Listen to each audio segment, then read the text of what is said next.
1984, The Death of Love.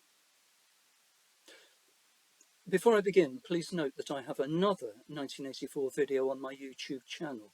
It's called 1984, The Old Man in the Pub. Unlike my other video, this one has a grim title, The Death of Love.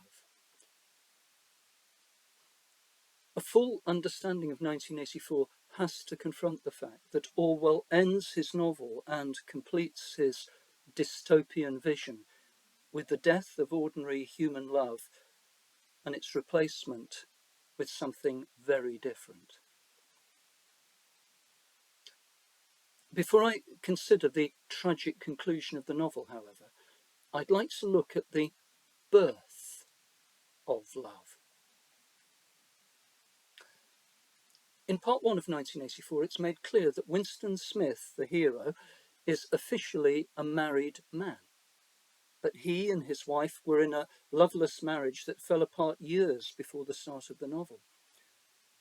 He has no partner in love and no true friend either, as friends in the world of 1984 have been replaced by comrades.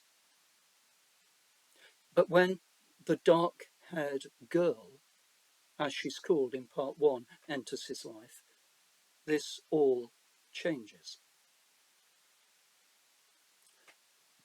Julia, as Winston learns to call the dark-haired girl in part two of the novel, provides him with a lover and a friend, the perfect marital combination, at least for the duration of part two. Their love affair begins in the first chapter of part two with Julia's taking the initiative by secretly passing Winston a written message, a message with the simplest, most direct wording. I love you. The effect on him is electrifying. Out of a world of darkness, of cold, of loneliness, of fear and loathing, of inhumanity, out of all this has come something that is warm, human, personal. There is no question at all in Winston's mind about how he should respond to Julia's message. He must meet her and prosecute a love affair with her. I'd like here to look at a specific passage from the novel that shows the love affair to be underway. The brief opening paragraph of chapter 2 in part 2. Coming shortly after the I love you message in the previous chapter, we're now at the point where Winston is on his way to meet Julia for their first private assignation.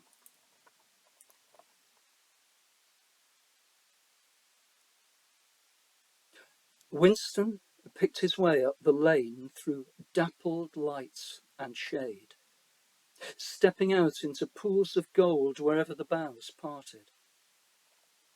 Under the trees to the left of him, the ground was misty with bluebells.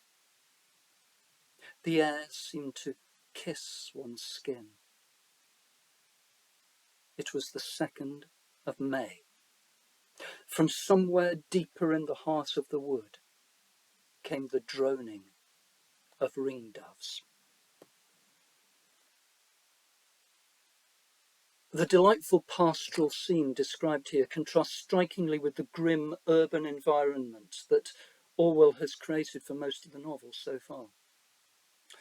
Winston Smith is walking down a country lane under dappled light and shade, stepping through occasional pools of golden sunshine, and with the ground to one side of him misty with bluebells under the trees.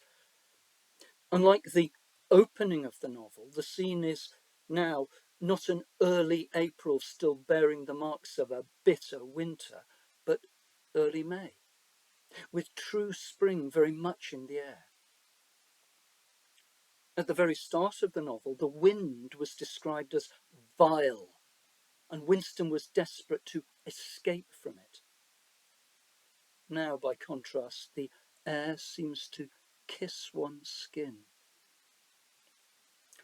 Orwell's use of kiss foreshadows the physical love that will happen later in the chapter, and the delicate mist of bluebells will shortly supply a bouquet that he intends to be his first gift to his lover. Everything is sweet, lovely, and full of promise for Winston and Julia. In the course of the affair that develops throughout part 2, Winston and Julia become in effect husband and wife, not just lovers. They even have their own house in the room above the junk shop, a room filled with old and comfortable human things. All this is not just rudely shattered at the end of part 2, but shattered with terrifyingly merciless violence. But this is not yet the death of love that is the title of this video. The death of love will come later in part 3, which is mostly, ironically, set in the ministry of love.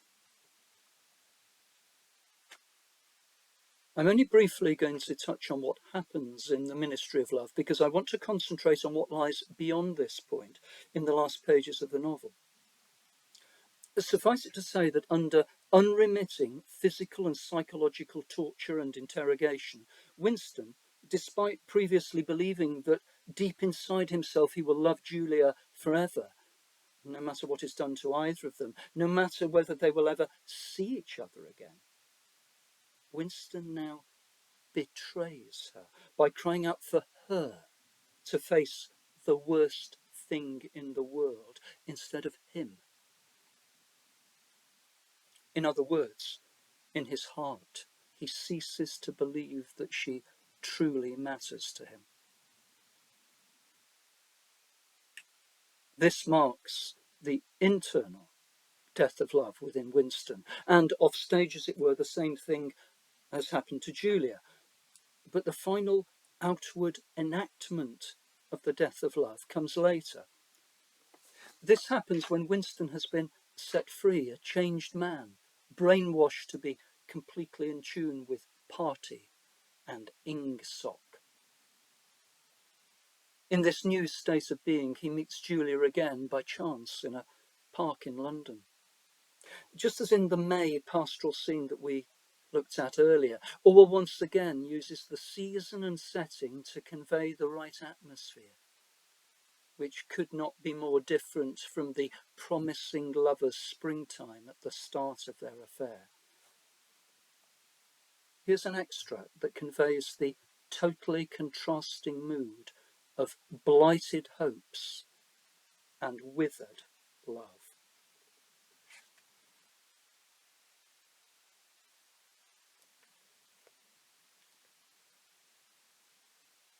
It was by chance that they had met.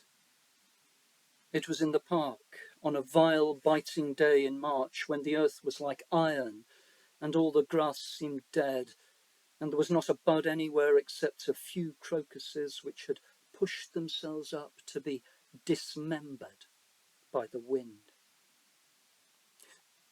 Winston was hurrying along with frozen hands and watering eyes when he saw her not 10 metres away from him. It struck him at once that she had changed in some ill-defined way.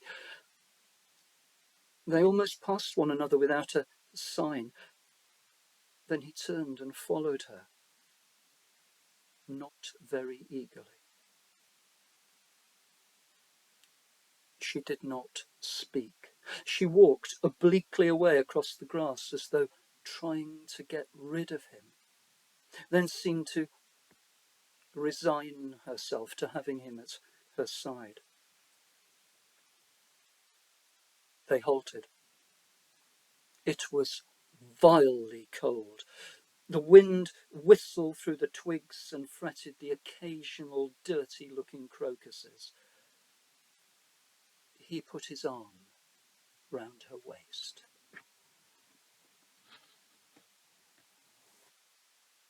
At the end of the extract there, appears to be the start of something romantic happening, with Winston's arm round Julia's waist.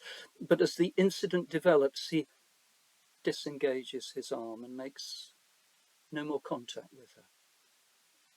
Each lover starkly confesses to having betrayed the other, and it's bitterly clear that love of each other has been completely burnt out of them both. However, Orwell hasn't yet shown us exactly why it's necessary for the party to bring about the death of love between Winston and Julia. This is reserved for the last page of the novel, in fact, the final paragraph, which describes with lacerating irony a new kind of love, one that replaces and even supposedly transcends the old kind. This new love is possible for Winston because, as O'Brien darkly promised back in The Ministry of Love, Winston has been squeezed empty and can now be filled with what the party ultimately requires of him. It's in this final paragraph that Orwell sets the tragic seal on his novel. And I'm going to finish my talk by reading it to you. Note, as you listen, the reference to victory. A victory which, truly understood, is actually the total defeat of the hero of the novel.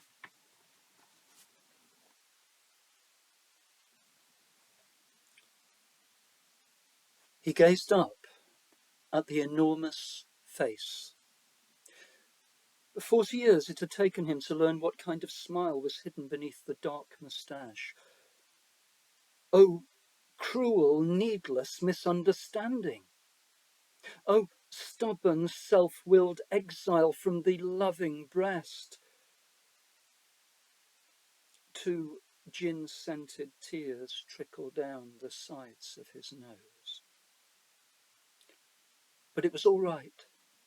Everything was all right. The struggle was finished. He had won the victory over himself. He loved Big Brother. Thank you once again for listening.